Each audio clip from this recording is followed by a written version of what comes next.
Hello friends, আশা করি সবাই ভালোই আছেন। তো আজকে চলে আসলাম আরও একটি নতুন ভিডিও নিয়ে। তো ফ্রেন্ডস, আজকে আমি আপনাদের শেয়ার করবো কীভাবে ডিলিট করা ফটো ফাইলস ভিডিও আপনি ফিরিয়ে আনতে পারবেন আপনার ওই ডিভাইসটিতে। যে ডিভাইসটিতে আপনি কোনো ছবি বা কোনো ভিডিও বা কোনো ফাইল যদি আপনি ডিলিট করে থাকেন ভুলবশত, সেটা আপনি আবার কীভাবে ফিরিয়ে আনবেন। তো আজকের ভিডিওটা আমি আপনাকে সেটা দেখিয়ে দিব। তো তার আগে আপনাদের ছোট্ট একটা রিকোয়েস্ট, প্লিজ একটা ভিডিওটা একটি লাইক করে দিন। আর এখন পর্যন্ত আপনি আমার চ্যানেলে নতুন হলে এই যে ভিডিওর পাশে একটি লাল সাবস্ক্রাইব দেখতে পাচ্ছেন, প্লিজ এখানে একটি ক্লিক করুন এবং পাশে থাকা বেল আইকনে প্রেস করুন, যাতে করে পরবর্তী লেটেস্ট আপডেট ভিডিও আপনি সবার আগে দেখতে পারেন। তো বন্ধুরা, কথা না বাড়িয়ে সরাসরি দেখিয়ে দিই কীভাবে আপনি ডিলিট করা ফটো ফাইলস ভিডিও আপনি ফিরিয়ে আনতে পারবেন আপনার ফোনটিতে।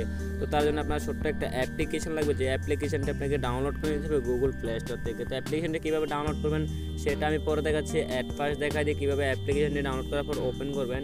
তো ওপেন করার পর ঠিক আপনার সামনে এরকম একটা ইন্টারফেস চলে আসবে। দেখতে পাচ্ছেন এখানে আমি অনেকগুলো ফাইলস ডিলিট করেছি, সেগুলো আবার এখান থেকে আমি ফিরিয়ে আনতে পারবো। জাস্ট আমি এখান থেকে এখন এগুলো ফিরিয়ে আনতে চাই না, আমি এগুলো সব কিছু ডিলিট করে দিলাম।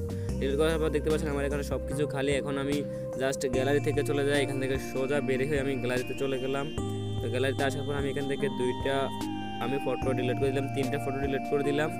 তো ডিলিট করে দেওয়ার পর জাস্ট এখান থেকে আমি চাইলে একটা অ্যাপ্লিকেশন ডিলিট করে আপনাকে দেখাতে পারি। দেখতে পাচ্ছেন আমার একটা অ্যাপ্লিকেশন, এটা আমি জাস্ট ডিলিট করে দিলাম। দেখতে পাচ্ছেন আনইনস্টল করে দিলাম।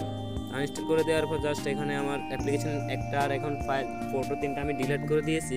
ডিলিট করে দেওয়ার পর জাস্ট সরাসরি আপনাকে কী করতে হবে, সেম টু সেম এখন ফিরিয়ে আনার জন্য ওই অ্যাপ্লিকেশনটি ওপেন করতে হবে। তো অ্যাপ্লিকেশনটি জাস্ট ওপেন করার পর দেখতে পাচ্ছেন আমার এখানে আমি এখান থেকে একটা অ্যাপ্লিকেশন ডিলিট করছি, এটা দেখতে পাচ্ছেন। এখন আমি ক্যামেরা থেকে তিনটা ছবি আমি ডিলিট করছি, এগুলো এখান থেকে দেখতে পাচ্ছেন।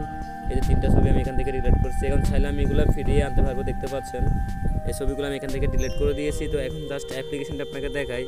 এখন জাস্ট আপনি এখানে দেখতে পাচ্ছেন নিচে রিস্টোর নামে একটি অপশন দেখতে পাচ্ছেন, সরাসরি রিস্টোরে ক্লিক করে দেবেন। রিস্টোরে ক্লিক করার পর সরাসরি এগুলো সেম টু সেম ভাবে আপনার গ্যালারিতে চলে যাবে এবং এখানে দেখতে পাচ্ছেন একটা অ্যাপ্লিকেশন। এই যে অ্যাপ্লিকেশনটা রিস্টোর যদি আমি ক্লিক করি তাহলে এখান থেকে আমার জাস্ট রিস্টোরে চলে আসবে। এখান থেকে জাস্ট আমি এটা করছি না, ডিলিট করে দিলাম। ডিলিট করে দেওয়ার পর এখান থেকে আপনাকে জাস্ট আপনি যে সময় থেকে আপনি অ্যাপ্লিকেশনটি ইউজ করবেন, মানে আপনি অ্যাপ্লিকেশনটি যেদিন থেকে ইউজ করবেন ওই দিনের পরে আপনি যে কোনো ফাইল ফটোস বা যদি ডিলিট করে থাকেন সেগুলো অ্যাপ্লিকেশনটিতে কভার থাকবে, মানে কভার থাকবে, আপনি অ্যাপ্লিকেশনটিগুলোতে রাখতে পারবেন। যদি আপনি অ্যাপ্লিকেশনটি ইউজ করার আগে যদি কোনো ফটো ফাইল ভিডিও ডিলিট করে থাকেন তাহলে সেটা আপনি কোনো প্রকারেই আপনি ফিরিয়ে আনতে পারবেন। এটা আসলে সম্ভব না। যদি আপনি অ্যাপ্লিকেশনটি ইউজ করেন তারপর আপনি সেটা আনতে পারবেন। তো বাইরে আপনি দেখিয়ে দিই কীভাবে অ্যাপ্লিকেশনটি ইনস্টল করবেন। তো এটার জন্য সরাসরি আপনাকে কী করতে হবে, গুগল প্লে স্টোরে চলে যেতে হবে। তো আমি আমার গুগল প্লে স্টোরে চলে যাচ্ছি।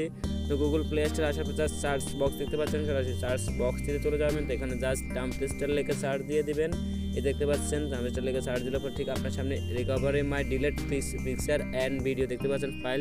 তো এই অ্যাপ্লিকেশন জাস্ট আপনাকে এখানে ডাউনলোড লেখা থাকবে বা ইনস্টল লেখা থাকবে। তো ইনস্টল করে নেবেন। তো ইনস্টল করার পর যেভাবে দেখেন সেভাবে করবেন, তাহলে আশা করি আপনি আপনার ডিলিট করা ফটো ফাইল ভিডিও ফিরিয়ে আনতে পারবেন জাস্ট 1 সেকেন্ডের মাধ্যমে। তো বন্ধুরা, আজকে পর্যন্ত ফিরছি পরবর্তী ভিডিওতে। সে পর্যন্ত ভালো থাকুন, সুস্থ থাকুন এই কামনা করি। থ্যাংকস বন্ধুরা, thanks for everybody. I am coming for next video.